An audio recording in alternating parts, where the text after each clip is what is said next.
Welcome back to Network Africa. Now, the 2-month deadline given by the European Union to deal with the migrant crisis is nearly over, and European leaders are billing a new proposal to deal with the refugee and migrant influx. However, the scheme has not yet been agreed upon, and there is a lot of speculation about whether it is practical or legal. The crux of the plan is as follows. Now, under this new migrant plan, one legitimate Syrian refugee is resettled in Europe for every Syrian returned to Turkey. Human rights groups oppose the plan, which is against the European law. That's what the rights groups are saying. European Union officials maintain that whatever is finally agreed on will comply with both European and international law. Migrants have been reacting to this new proposal by Europe, as well as the closing of the Macedonia border to illegal migrants. They are left feeling helpless and wondering what to do. Here are some of the reactions. I prefer to die here and not go to Damascus because I'm wanted there. They taking the young people to the military in force to fight. Otherwise, you are going to be killed or to kill, and this both is not my options. Border is closed. We don't know what time it's opened. We are feel too tired. All people feel tired, and what we don't know what we're doing now. Well, we're joined from Washington, D.C. by the president of the Migration Policy Institute, Dr. Demetrius Papadimitriou. Dr. Papadimitriou, thank you very much for joining us again on Network Africa. It's my pleasure, Cynthia. Good afternoon. Good afternoon, Doctor. Thank you so much. Now, is this new proposal legal? Well, we don't know exactly what the proposal will be. These were a set of positions, as it were, that Turkey put on the table on Monday at the summit. Things will be finalized in the next 6 or 7 days because there will be another summit on the 17th and 18th of March. By that time, it's going to be much clearer what is it that the Europeans have in mind when they say one Syrian returned for one Syrian resettled. I think that it is important for the humanitarian community, as well as the UNHCR and others, to express skepticism and worries about the legality of what they understand that is being proposed at this time. But I think it is also clear that the Europeans want to not have a repeat of 2015 in 2016. This is more than anything else a determination on the part of every senior European leader, led in this regard by Chancellor Merkel, that the only way to actually make it into Europe will be through resettlement. President of the European Council, Tusk, undertook a visit of the capitals last Thursday and Friday, and he struck the outlines of the deal, and now we'll see exactly what the details are. Now, Dr. Papadimitriou, we do not have the details, like you rightly said, but it seems that the emphasis is on this one legitimate Syrian refugee being resettled in Europe for every Syrian returned to Turkey. I'm still trying to, like you said, we don't have the details on that. But in the event that this is approved, is it sustainable? Well, we won't know if it is sustainable until 3 or 4 months from now.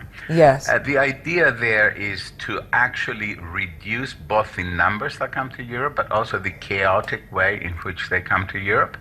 I think it is important for us to understand, as analysts, to understand that the best protection for people who need protection is for strong, democratically elected governments to actually be able to offer all the services and the protection that refugees need. In order for that to happen, these governments must have the agreement of their publics.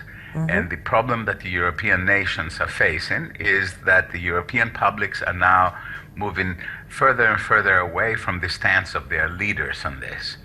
Yes. So think of what one of the possible alternatives would be. suppose that a lot of the European governments next year, if we have a year like this past year, the French government, the German government, and several other governments that have elections next year lose the elections. And the number one party, or the definitive party, becomes a anti-immigrant xenophobic party. Let's see what happens then. So I think that we all need to think hard about these things. I think that those people who have already made it into Greece, there will be a way for them to actually make it to some sort of destination. This is intended to address sort of the next wave of immigrants, and they're putting all of the assets on the table, including NATO, to actually reduce the number of people who can make it across the Aegean.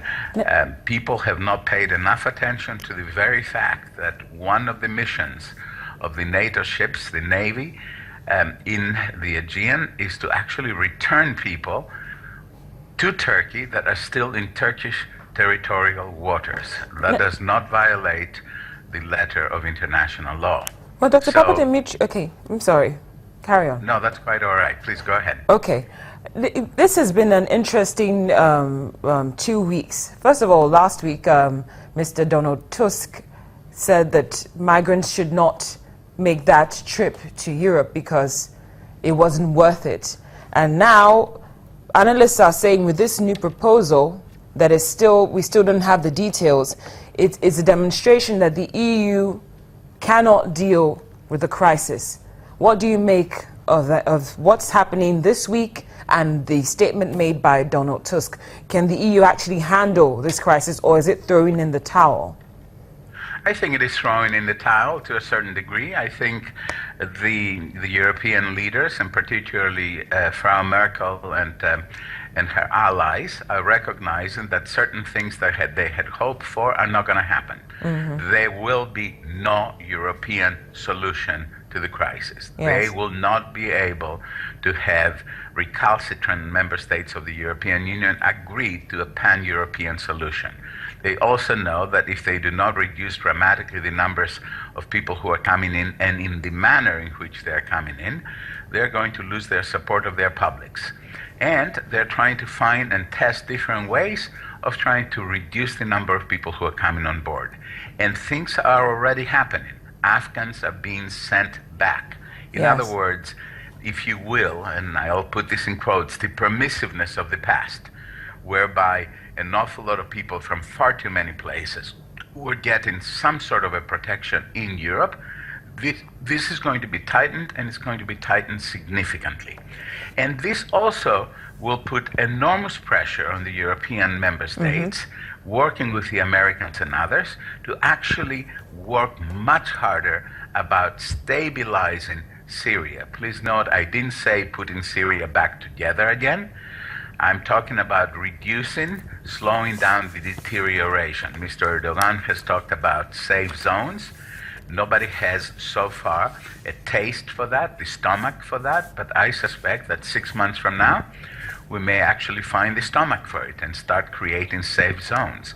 The idea being that Syrians who want and need protection may have to go to those zones first. And some Syrians who are in Turkey and elsewhere may be sent back there.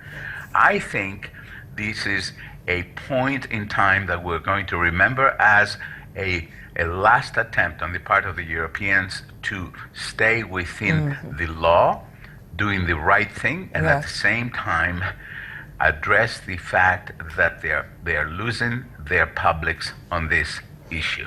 Final question, Dr. Papadimitriou. This new proposal seems to only affect Syrians. We don't see any mention of refugees coming from other countries like Libya.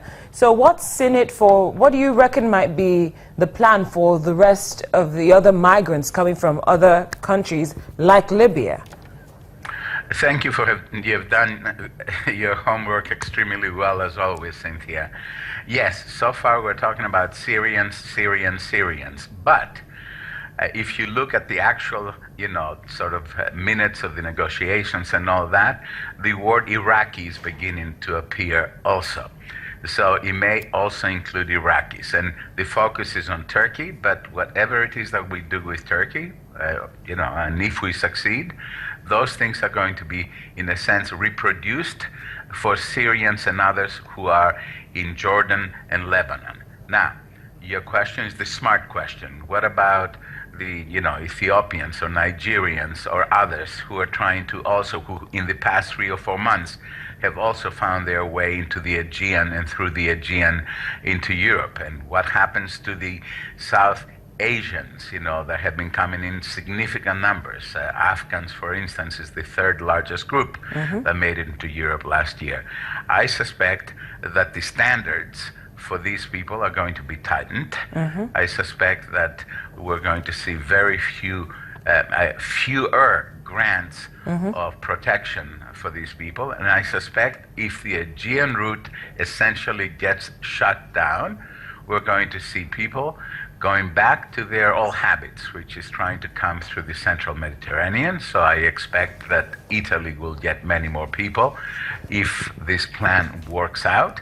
And I suspect that you're going to see many more people being returned. As we speak, the Germans are returning large numbers of Afghans to Afghanistan. And one more thing, Germany has already declared a whole bunch of states as safe countries of origin. So people who are from Algeria, Tunisia, and Morocco will be sent back pretty much summarily. In other words, the bias on the part of the examiners will be to deny the claims categorically from these places. So for someone to gain protection, if you are, let's say, a Tunisian or a Moroccan, you have to, in a sense, have the burden of proof on you to demonstrate that you as an individual is being targeted by the regime. Well, Dr. Papadimitri, I guess we'll have to wait for the 17th and 18th that you told us the next meetings will be taking place. But we appreciate your time as always. Thank you very much for joining us on Network Africa. It has been my pleasure again, Cynthia. Thank you. Still to come on the program, police investigator breaking into the offices of the legal representatives of former Uganda Prime Minister Amama Mbabazi.